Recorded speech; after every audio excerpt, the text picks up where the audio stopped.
بسم اللہ الرحمن الرحیم۔ السلام علیکم دوستو، میں آج آپ کو حضرت عیسیٰ علیہ السلام کا معجزہ بتاؤں گا۔ بیان کیا جاتا ہے کہ بنی اسرائیل میں ایک شخص تھا جس کی بیوی نہایت حسین تھی، جس پر وہ اسرائیل فریفتہ تھا۔ چنانچہ جب اس عورت کا انتقال ہو گیا تو اس اسرائیلی کو بڑا قلق ہوا اور ایک مدت تک وہ اس عورت کی قبر پر بیٹھا روتا رہا۔ اتفاقاً حضرت عیسیٰ علیہ السلام کا ادھر سے گزر ہوا تو انہوں نے اس اسرائیلی کو پریشان حال دیکھ کر اس کا سبب معلوم کیا۔ جب اسرائیلی نے اپنا واقعہ بیان کیا تو حضرت عیسیٰ علیہ السلام نے دریافت فرمایا، کیا تو چاہتا ہے کہ میں اس کو تیرے لیے زندہ کر دوں؟ اس نے عرض کیا کہ ہاں حضور، یہی میں چاہتا ہوں۔ چنانچہ جب حضرت عیسیٰ علیہ السلام نے اس قبر کے مردہ کو آواز دی تو قبر سے ایک حبشی غلام، جس کے ناک کے نتنوں، آنکھوں اور جسم کے دوسرے سوراخوں سے آگ کی لپیٹیں اٹھ رہی تھیں،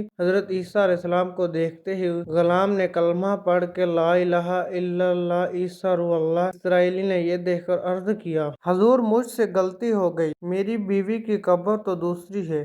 یہ سن کر حضرت عیسیٰ علیہ السلام نے حبشی کو حکم دیا کہ تم اپنی قبر میں واپس جاؤ۔ چنانچہ وہ مردہ ہو کر گر گیا اور اس کی قبر کو مٹی سے چھپا دیا گیا۔ پھر حضرت عیسیٰ علیہ السلام نے اس دوسری قبر کی جانب توجہ فرمائی اور حکم دیا کہ اے صاحب قبر، اللہ کے حکم سے زندہ ہو جا۔ چنانچہ قبر پھٹی اور اس سے ایک عورت سر سے گرد جھاڑتی ہوئی باہر آ گئی، جس کو دیکھ کر اسرائیلی بولا کہ یا روح اللہ، میری بیوی یہی ہے۔ اور حضرت عیسیٰ علیہ السلام کے حکم سے وہ اسرائیلی اپنی بیوی کو ہمراہ لے کر واپس سونے لگا، مگر عرصے سے جاگا ہوا تھا، اس لیے اس پر نیند کا غلبہ ہو گیا اور اس نے بیوی سے کہا کہ تیری قبر پر گریہ زاری اور بیداری نے مجھے ہلاک کر دیا ہے، اس لیے میں چاہتا ہوں کہ کچھ دیر آرام کر لوں۔ بیوی کہنے لگی کہ ہاں، آپ آرام کر لیجئے۔ چنانچہ وہ اسرائیلی بیوی کے زانوں پر سر رکھ کر سو گیا۔ اتنے میں ایک گھوڑے پر سوار ایک شہزادے کا ادھر سے گزر ہوا، جو اپنے زمانے کا یکتا حسین تھا، جس کو دیکھ کر شہزادی از خود فرکتہ ہو گئی اور اس کا دل قابو میں نہ رہا۔ اس نے شوہر کا سر زانوں سے نیچے رکھا اور فرط محبت و غلبہ عشق سے مجبور ہو کر شہزادے کے سامنے جا کھڑی ہوئی۔ ادھر جیسے ہی شہزادے کی نظر اس پر پڑی، وہ بھی اس کو دیکھ کر اس پر فریفتہ ہو گیا اور عورت کی خواہش پر اس کو اپنے گھوڑے پر بٹھا کر لے گیا۔ چنانچہ اس کے شوہر نے بیدار ہو کر جب اپنی بیوی کو نہ پایا تو نہایت پریشان ہوا اور اس کو ملنے کی تدبیر سوچنے لگا۔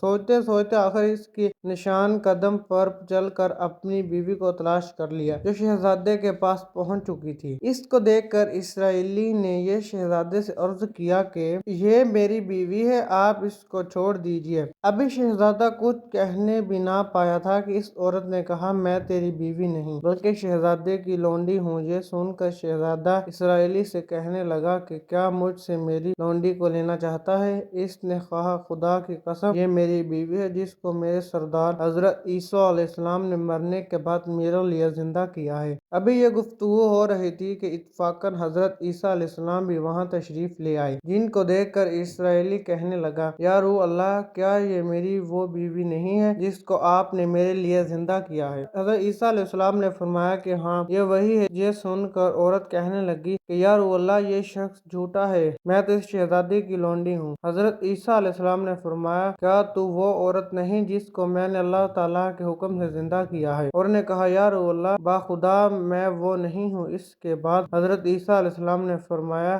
جو جان خدا کے حکم سے میں نے تجھے دی ہے اس کو واپس کر دے۔ یہ سنتے ہی وہ عورت پھر مردہ ہو کر گر پڑی اور حضرت عیسیٰ علیہ السلام فرمانے لگے، جو شخص ایسے آدمی کو دیکھنا چاہے جو کافر مرا تھا اور زندہ ہو کر ایمان لایا تو وہ اس حبشی غلام کو دیکھ لے جو پھر ایمان کی حالت میں مرا ہے، اور جو کوئی ایسے شخص کو دیکھنا چاہے جو مومن مرا تھا، پھر اللہ نے اس کو زندہ کیا اور وہ کافر ہو کر حالت کفر میں مر گیا، تو وہ اس عورت کو دیکھ لے۔ اس واقعے کو دیکھ کر اسرائیلی نے قسم کھائی، اب کبھی نکاح نہ کروں گا، اور میدانوں کی طرف نکل گیا۔ یہاں اللہ تعالیٰ کی عبادت میں مصروف رہ کر اسے موت آ گئی۔ اللہ تعالیٰ اس پر رحم فرمائے، آمین۔